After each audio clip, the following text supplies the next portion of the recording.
Kedelai atau dikenal dengan nama kutu kebul adalah hama yang sering menyerang berbagai macam jenis tanaman, terutamanya tanaman buah, hias, sayuran, ataupun tanaman lain. Hama ini akan menyerang pada batang, tangkai daun, batang tanaman, buah, dan daun.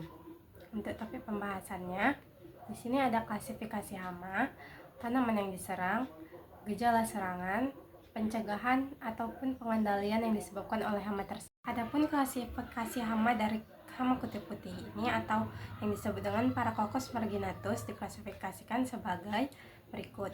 Kingdomnya Animalia, filumnya Arthropoda, kelasnya Insecta, ordonya Hemiptera, familinya Pseudochytidae, genusnya Paracoccus, spesiesnya Paracoccus marginatus. Melebuk ini mempunyai filamen lilin di pinggir tubuhnya hingga dapat menyebabkan kerusakan dengan cara mengisap cairan. Untuk tanaman yang diserang, di sini ada tanaman kedelai, yang mana tanaman kedelai merupakan salah satu dari jenis tanaman yang termasuk jenis polong-polongan. Klasifikasi dari tanaman tersebut adalah kingdomnya Plantae, subkingdomnya Tracheophyta, superdivisinya Spermatophyta, divisinya Magnoliophyta, subdivisinya Angiospermae, kelasnya Magnoliopsida, ordonya Polypetales, familinya Fabaceae atau Leguminosae, jenisnya Glycine, dan spesiesnya Glycine Max L.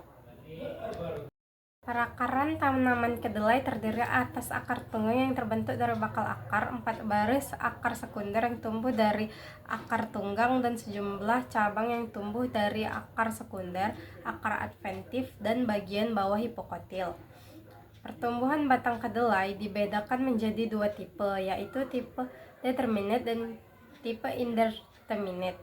Perbedaan sistem pertumbuhan batang ini didasarkan atas keberadaan bunga pada pucuk batang.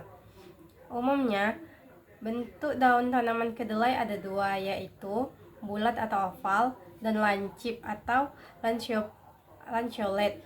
Kedua bentuk daun tersebut dipengaruhi oleh faktor genetik. Lalu ada tanaman kacang-kacangan, termasuk tanaman kedelai, mempunyai dua stadia tumbuh, yaitu stadia vegetatif dan stadia reproduktif. Stadia vegetatif mulai dari tanaman berkecambah sampai saat berbunga, sedangkan stadia reproduktif mulai dari pembentukan bunga sampai pemasakan biji. Bunga pada tanaman kedelai berdiameter 1-2 cm, kehijauan sampai kuning cerah, terletak pada tandan ketiak yang tersusun atas 5-25 kuntum bunga, panjang tandan bunga 2-20 cm. Lalu polong tanaman kedelai pertama kali terbentuk sekitar 7-10 hari setelah munculnya bunga pertama. Panjang polong muda sekitar 1 cm, jumlah polong yang terbentuk pada setiap ketiak tangkai bunga sangat beragam, antara 1-10 buah dalam setiap kelompoknya.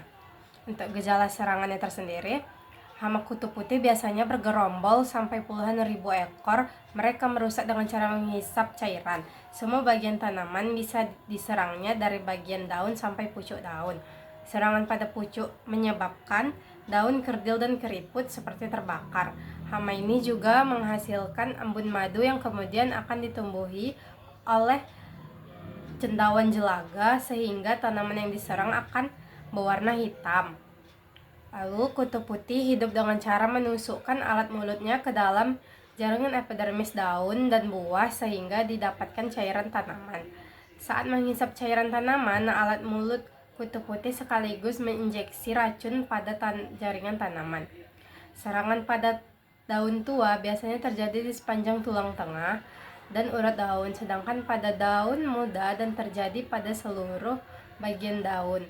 Jika permukaan daun, batang, dan buah tertutupi cendawan jelaga, maka pada bagian tersebut akan mengalami gangguan difusi gas dan proses fotosintesis terhambat sehingga dapat menurunkan produksi biji.